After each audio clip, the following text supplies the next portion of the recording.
Hello friends, welcome to my blog. বন্ধুরা, thumbnail দেখে তোমরা বুঝতেই পেরেছো আমরা কোথায় গেছি। এই মুহূর্তে আছি দীঘাতে। আজ 30শে এপ্রিল, অর্থাৎ অক্ষয় তৃতীয়া, দীঘা জগন্নাথ মন্দির উদ্বোধনের দিন। তাই সকাল সকাল বেরিয়ে পড়েছি আমরা দীঘা জগন্নাথ মন্দির দেখতে। এই মুহূর্তে ঘড়ির সময় বলছে বাজে সকাল 11টা। তো আমরা চলে এসেছি জগন্নাথ মন্দিরের সামনে। এই মুহূর্তে ঢুকতে দেওয়া হচ্ছে না মন্দিরে।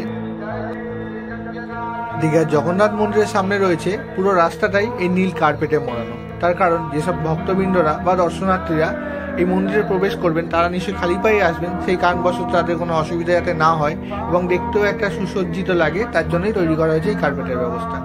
বন্ধুরা, সামনে রয়েছে এই চৈতন্যদ্বার, মহাপ্রভু চৈতন্যর মূর্তিও লাগানো রয়েছে উপরে, এবং এর তলা থেকে বেরিয়ে আসলে সোজা দেখতে পাবেন এই মন্দিরের প্রবেশের জন্য 3টি মূল দরজা রয়েছে।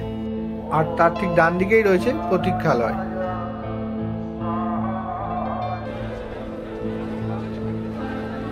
বন্ধুরা, ভেতরে হচ্ছে প্রাণ প্রতিষ্ঠা এবং কিছু অনুষ্ঠান কর্মসূচি।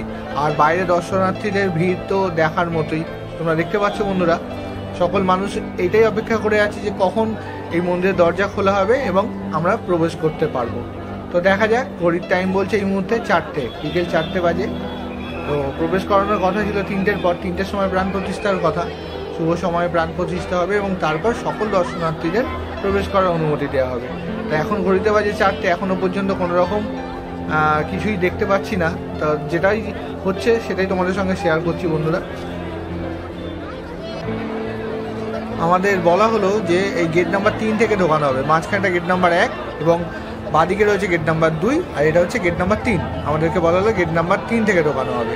তো আমি আমার বন্ধুকে নিয়ে হাজির হলাম এই গেটের সামনে। গেটের সামনে ভিড় দেখলে পাগল হবে। দরজা খোলা হয়েছে এই মুহূর্তে বন্ধুরা। সব প্রতীক্ষার অবসান ঘটিয়ে আপাতত দরজা খুলে দেওয়া হয়েছে সকল দর্শনার্থীদের জন্য। আমরাও ঢুকবো এবং সেই ভিডিও তোমাদের সঙ্গে অবশ্যই আমি শেয়ার করব। এতদিন থেকে তো শুধু অপেক্ষাই করেছি, বাইরে থেকে অনেক দেখেছি জগন্নাথ মন্দিরে, এবার ঢুকবো ভেতরে। তো বন্ধুরা, তোমাদেরকে নিয়েই ঢুকবো, তোমাদেরকেই দেখাবো, সমস্ত কিছু ইনফরমেশন তোমাদের সঙ্গে শেয়ার করবো। বন্ধুরা, ভিডিওর সঙ্গে থাকো। দেখতে পাচ্ছ পেছনে জনসমুদ্র, পুরো একদম জনউচ্ছ্বাস যাকে বলে। আর সব থেকে বড় কথা হচ্ছে এখানে দর্শনার্থী, পুণ্যার্থী সকলে মিলে একসঙ্গে একটা মহা সমন্বয় সৃষ্টি হয়েছে। বন্ধুরা, জয় জগন্নাথ। দেখতে পাচ্ছ বন্ধুরা, গেটের পুরো অংশটা খুললে খুবই ভালো হতো, কিন্তু খোলা হয়েছে মাঝখানে একটুখানি জায়গা, তার মধ্যে থেকে আমাদের সবাইকেই ঢুকতে হবে আস্তে আস্তে। এবং বিশাল ভিড়ের সৃষ্টি হয়েছে এই মুহূর্তে এইখানে। বিশাল চাপাচাপি এবং একটা জনস্রোত তৈরি হয়েছে। কিছু মানুষ যাচ্ছে এই পাশে, কিছু মানুষ যাচ্ছে এই পাশে। দেখো, তোমরা দেখলে বুঝতে পারবে। আমি কোনোরকমভাবে ক্যামেরাটা স্টেবল করে রাখার চেষ্টা করছি। তো বন্ধুরা, পেছনেও রয়েছে জনসমুদ্র। আমি কিন্তু কোনোরকমভাবে নিজে থেকে সামনে এগোনোর চেষ্টা করছি না। অটোমেটিক পেছন থেকে এতটাই ধাক্কা আসছে যে আমি এগিয়ে যাচ্ছি। তার মধ্যে গেট বন্ধ করে দেওয়া হচ্ছে বন্ধুরা। হ্যাঁ বন্ধুরা, গেটটা বন্ধ করে দেওয়ার চেষ্টা করা হচ্ছে, কিন্তু এত মানুষকে আটকানো কি সম্ভব? কোনো মতেই সম্ভব না। প্রতীক্ষার অবসান ঘটে গেছে, কারণ সময় অনেকটাই পেরিয়ে এসছে। 3টের পর ঢুকতে দেওয়ার কথা ছিল, 4টের বেজে এখন 4:30 বাজতে চললো। তো আমরা এই মুহূর্তে চলে এসেছি জগন্নাথ মন্দিরের গেটের ভেতরে এবং তোমাদেরকে দেখানোর চেষ্টা করবো বাইরে এখনও জনসমুদ্র আছে এবং ভেতরেও এত ভিড়। তার মধ্যে থেকে আমরা আস্তে আস্তে এগিয়ে যাব, জগন্নাথ মন্দির দেখবো এবং তোমাদের সঙ্গে অবশ্যই দেখাবো। জয় জগন্নাথ বন্ধুরা, জয় জগন্নাথ। বাইরে হয়তো জনসমুদ্র হলেও ভেতরে কিন্তু আলাদাই একটা পরিবেশ। দারুণ সুন্দর লাগছে, সুসজ্জিতভাবে সেজে উঠেছে এই জগন্নাথ মন্দির। সামনে রয়েছে গেট নাম্বার 1, যেটা দিয়ে আমাদের ঢুকতে দেওয়া হয়নি। আমরা ঢুকেছি গেট নাম্বার 3 থেকে এবং এই গেট নাম্বার 1-এর সামনে থেকেই আমাদের মনে হয় হেঁটে যেতে হবে। তো আমরা এগাচ্ছি আস্তে আস্তে। তো দেখো বন্ধুরা, কত মানুষ, কত দর্শনার্থী, কত পুণ্যার্থী, কত লোক এখানে জগন্নাথ দেবকে দর্শন করতে এসে, প্রভু জগন্নাথকে। তো আমরাও এই জগন্নাথ দেবের দর্শনের জন্যই এসেছি, বিশেষ করে আজকের এই অক্ষয় তৃতীয়ার দিনে, অর্থাৎ 30শে এপ্রিল। তো ভিডিওটা হয়তো ছাড়তে কিছুটা লেট হলেও আমাকে ক্ষমা করবেন। তো আমি এই মুহূর্তে চলে এসেছি এই ভেতরে। বন্ধুরা, এখানেই চলছিল বিভিন্ন অনুষ্ঠান এবং প্রাণ প্রতিষ্ঠা সমস্ত কিছু। তো এই পাশে ডান দিক বাদিক মিলিয়েছিলেন ভিআইপিরা। শুধু ভিআইপি বললে ভুল হবে, যাদের কাছে পাস ছিল তাদেরকে একমাত্র এই সময় ঢোকার অনুমতি দেওয়া হয়েছিল। আর আমাদের কাছে পাস না থাকার দরুন আমরা বাইরেই ওয়েট করছিলাম এবং এত মানুষ সবাই বাইরে প্রতীক্ষা করছিল একবার প্রভু জগন্নাথকে দেখার জন্য। তো আমরা সেই শুভ সময়ে চলে এসেছি জগন্নাথ প্রভুকে দেখার জন্য। তো বন্ধুরা, তোমাদের সঙ্গে সেই ভিডিও আমি নিশ্চয়ই শেয়ার করব। আমার চোখ দিয়ে তোমরা দেখতে পারবে, দর্শন করতে পারবে জগন্নাথ প্রভুকে। হ্যাঁ বন্ধুরা, ভগবান আসছেন বলে কথা, আকাশও সেজে উঠেছে সেই সাজে। তো নীল আকাশের তলা থেকে আমরা হেঁটে চলেছি, দুই পাশে রেলিং দেওয়া যাতে কোনো রকম অসুবিধা না হয়, লাইন করে একটা লাইনের মাধ্যমে এগিয়ে যাওয়া।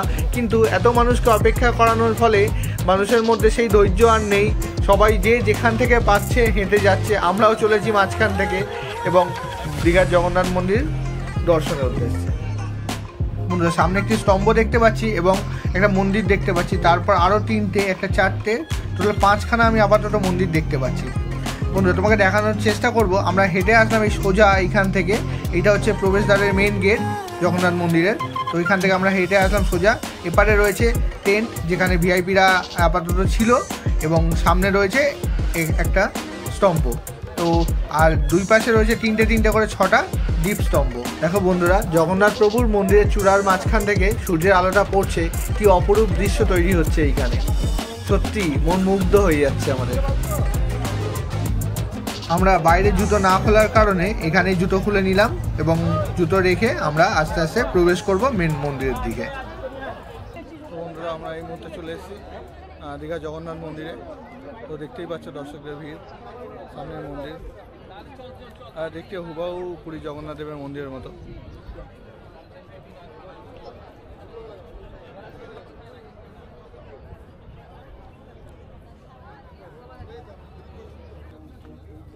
তাহলে বন্ধুরা জয় জগন্নাথ বলে মন্দিরে প্রবেশ করা যাক। তো সামনের দিকে একটা স্তম্ভ দেখতে পাচ্ছি। স্তম্ভটা হচ্ছে অরুণ স্তম্ভ, যার উচ্চতা 34 ফুট। আর তারপরেই রয়েছে সিংহদ্বার। বন্ধুরা আকাশটা এত সুন্দর সেজে উঠেছে যে এদিক থেকে চোখ ফেরাতে পারছি না, তাই তোমাদের সঙ্গে বারবার এটা শেয়ার করছি। তো দেখে কেমন লাগছে কমেন্টে আমাকে অবশ্যই জানাবে। দারুণ পরিবেশ কিন্তু তৈরি হয়েছে এইখানে, দারুণ মনোরম পরিবেশ। বন্ধুরা আমি তো বলবো একবার অন্তত এখানে আসতেই হবে তোমাদেরকে। আর এটা তো আগেই বলেছি তোমাদের, এটা হচ্ছে অরুণ স্তম্ভ যার উচ্চতা 34 ফুট। তার পাশেই রয়েছে, অর্থাৎ তার পরেই রয়েছে সিংহদ্বারের মন্দির, অর্থাৎ ভোগ মণ্ডপ। আমরা হেঁটে চলেছি ভোগ মণ্ডপের দিকে। তো সাইডে সূর্যটা পড়ছে, দেখতে যেন আরোই সুন্দর লাগছে। সামনে রয়েছে সিংহদ্বার, দুপাশে সিংহ, ডান দিক বাদিকে সিংহর মূর্তি বসানো রয়েছে এবং ওপরে কাজ করা রয়েছে দারুণভাবে এবং সুসজ্জিতভাবে সাজানো রয়েছে ফুল দিয়ে, তার কারণ আজকে উদ্বোধনের দিন বলে কথা।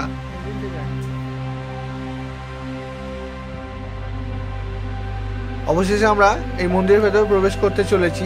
তো এই মন্দিরের গেটটা কিন্তু খুবই বড় আর খুব কারুকার্য করা। আর ভেতরে ঢোকার পর একটা আলাদাই পরিবেশ। এইখানে উপরে রয়েছে লাইটের কারুকার্য, যেটা তোমাদের সঙ্গে আমি শেয়ার করছি, এবং নিচে কি সুন্দর আলপনা দেওয়া। আর রয়েছে একটি জগন্নাথ দেবের মূর্তি, যেটি কাঠের মনে হয়, খুব সুন্দর লাগছে দেখতে।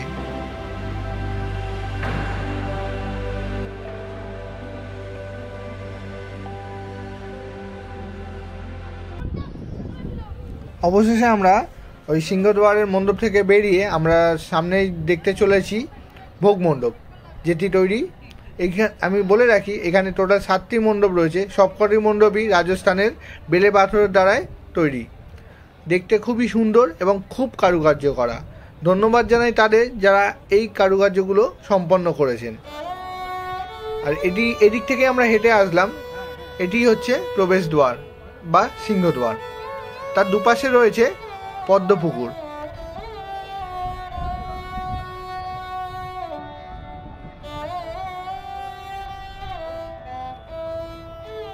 পাথর কেটে কেটে চারিদিক থেকে সিঁড়ি বানানো হয়েছে এবং নিচে রয়েছে জল এবং পদ্ম ফুল। পরিবেশটা কিন্তু দারুণ তৈরি করেছে। আর সামনে দেখতে পাচ্ছ বন্ধুরা, ওটা হচ্ছে ভোগ মণ্ডপ, যার ভেতরে আমরা প্রবেশ করব এবং সেই ভিডিও নিশ্চয়ই তোমাদের সঙ্গে আমি শেয়ার করব। ভিডিওটা কেমন লাগছে কিন্তু বন্ধুরা জানাতে ভুলবে না। ভালো লাগলে একটা লাইক করে দেবে, আর চ্যানেলে নতুন হলে চ্যানেলটাকে সাবস্ক্রাইব করে নেবে।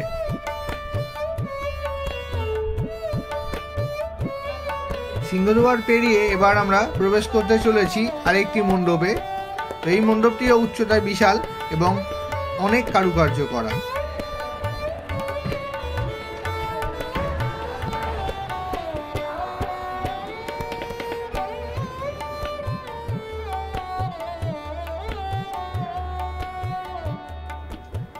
আচ্ছা বলে রাখি বন্ধুরা, ভগবান বিষ্ণুর যে অনন্ত সজ্জার যে দৃশ্য, সেটি কিন্তু এখানে কষ্টি পাথরের মাধ্যমে খুবই সুন্দরভাবে ফুটিয়ে তোলা হয়েছে।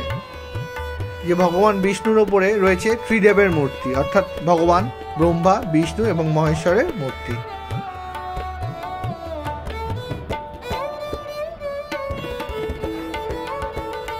দুই দুয়ার পেরিয়ে এবার আমরা প্রবেশ করব ভোগ মন্দির বা ভোগ মণ্ডপের ভেতরে। সামনে যে মণ্ডপটি দেখতে পাচ্ছ বন্ধুরা, এটাই হচ্ছে ভোগ মণ্ডপ। তো চলো বন্ধুরা ভেতরে প্রবেশ করা যায়। বন্ধুরা বলে রাখি, এই মন্দিরটি উচ্চতা যেমন বিশাল, চওড়ায় তেমন সুদূর বিস্তৃত, একই ফ্রেমে ধরে রাখা অসম্ভব। এই ভোগ মণ্ডপটি অন্য মণ্ডপের তুলনায় একটু উঁচু হওয়ায় এইভাবে টেম্পোরারি সিঁড়ি ব্যবস্থা করে দেওয়া হয়েছে। তার মধ্যে দিয়ে আমরা হেঁটে চলেছি এই ভোগ মণ্ডপ দর্শনের জন্য। বন্ধুরা আমরা ঢুকতে চলেছি ভোগ মণ্ডপে। ভোগ মণ্ডপটি বাইরে থেকেই দেখতে দারুণ লাগছে এবং খুবই বড়, খুব সুদূর বিস্তৃত।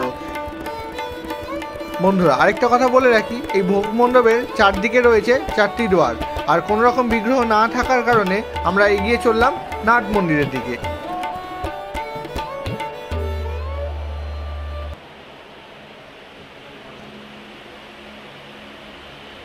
এই নাট মন্দিরে প্রবেশ করার পরই আমরা দেখতে পেলাম একটি স্তম্ভ। এটি হচ্ছে গরু স্তম্ভ, যেটি কালো পাথর দ্বারা তৈরি, দেখতে কিন্তু খুবই সুন্দর লাগছে। আর এই নাট মন্দিরটির মধ্যে 16টি ধাম আছে, প্রত্যেকটি ধামের মধ্যে দারুণভাবে শিল্পকলা নির্মিত হচ্ছে এবং দেখতে কিন্তু অসাধারণ লাগছে মন্দিরটি।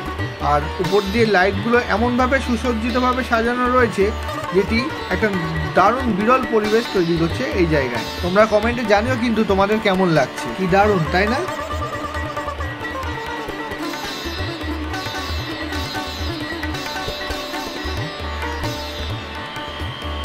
শতপ্রতীক্ষার অবসান ঘটিয়ে এবার আমরা প্রবেশ করতে চলেছি জগমোহনে। জগমোহন হচ্ছে সেই জায়গা যেখান থেকে মূল মন্দির অর্থাৎ গর্ভগৃহ দেখা যায়, যেখানে ভগবান জগন্নাথ রূপে প্রতিষ্ঠিত ও বিরাজমান। জয় জগন্নাথ। আর বলে রাখি, এই জগমোহন হচ্ছে 4টি স্তম্ভের দ্বারা নির্মিত, যেখানে থেকে দেখা যাচ্ছে প্রভু জগন্নাথকে। আজকে যেহেতু মন্দির উদ্বোধনের দিন অর্থাৎ 30শে এপ্রিল, তো সেই কারণবশত সবাই চাইছে এই সময়টাকে ক্যামেরা বন্দি করতে। সেই কারণেই মিডিয়া থেকে শুরু করে সমস্ত দর্শনার্থী, শ্রদ্ধার্থী সবার ভিড়। মন্দিরটা কিন্তু খুবই সুন্দরভাবে সুসজ্জিত এই জগমোহন, যেখান থেকে মূল মন্দির দেখা যাচ্ছে।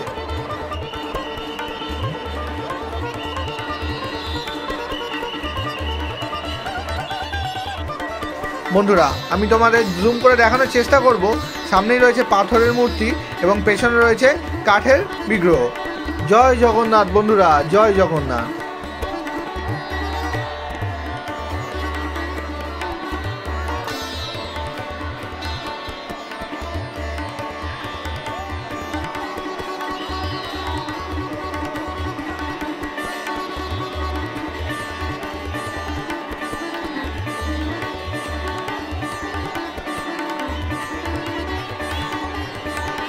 যতই দেখছি বন্ধুরা মন মুগ্ধ হয়ে যাচ্ছে। ভগবান হয়তো এই সময় এইখানেই বিরাজমান। জয় জগন্নাথ প্রভু, জয় জগন্নাথ। আমি বলবো বন্ধুরা, এক কথায় অসাধারণ। বাইরে থেকে দেখতে এতটাই সুন্দর লাগছে যে মন মুগ্ধ হয়ে যাচ্ছে। হে মহাপ্রভু জগতের নাথ, তুমি সকলকে খুশি রেখো, সুখে রেখো।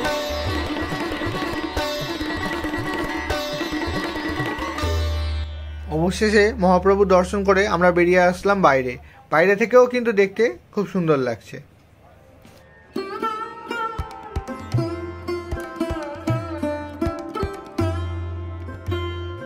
মূল মন্দিরের পেছনে রয়েছে ব্যাঘ্রদ্বার, এটিও দেখতে খুবই সুন্দর, খুবই কারুকার্য করা। তো উপর থেকে আমি আরেকবার দেখানোর চেষ্টা করব মূল মন্দিরটি। মূল মন্দিরে ধ্বজা উত্তোলন হয়েছে এবং পুরী যেরকম প্রতিদিন ধ্বজা উত্তোলন হয়, এখানেও ঠিক তেমনটাই করা হবে। তো এই মূল মন্দির, তারপরে রয়েছে জগমোহন, তারপরে রয়েছে নাট মন্দির এবং তারপর রয়েছে ভোগ মণ্ডপ, যেটি একের সঙ্গে আরেকটি যুক্ত করা রয়েছে।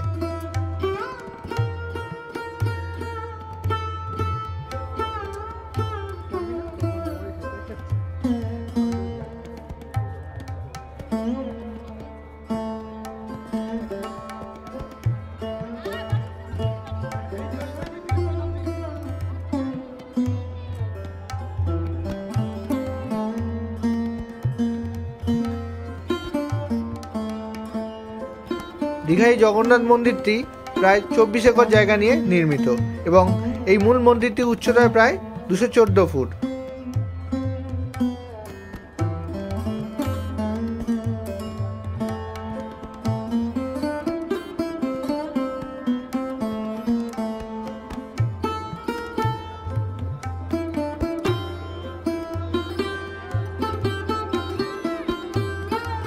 এই মূল মন্দিরের 3 দিকে রয়েছে 3টি ছোট মন্দির এবং জগমোহনের বাঁ দিকে রয়েছে হস্তিদ্বার এবং ডান দিকে রয়েছে অশ্বদ্বার।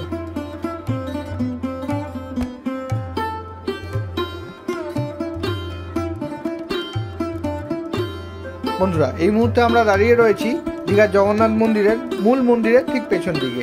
এইখান থেকে সমস্ত মন্দিরগুলো দেখা যায়, তাই তোমাদের সঙ্গে দেখানোর চেষ্টা করছি।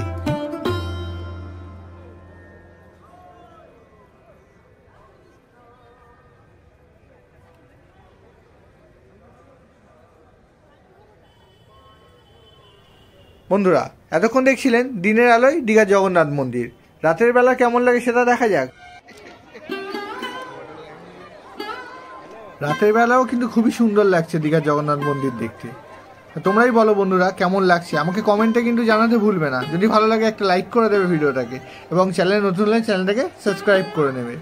তো বন্ধুরা, এই মুহূর্তে দেখতে পাচ্ছ তোমরা সামনে দুটো মন্দির এবং তারপরেই রয়েছে ভোগ মণ্ডপ এবং তারপরে রয়েছে নাট মন্দির আর তারপরে রয়েছে জগমোহন, যেখান থেকে গর্ভগৃহ দেখা যায়। জয় জগন্নাথ বন্ধুরা, জয় জগন্নাথ। কি অসাধারণ দৃশ্য, তাই না? রাত হয়ে গেলেও ভক্তদের ভিড় কিন্তু একটুও কমেনি। সমস্ত ভক্তরা অপেক্ষা করে আছে প্রভু জগন্নাথকে দেখার জন্য। এতদিন ধরে সকল ভক্তগণ অপেক্ষা করেছিল মহাপ্রভুর দর্শন করার জন্য।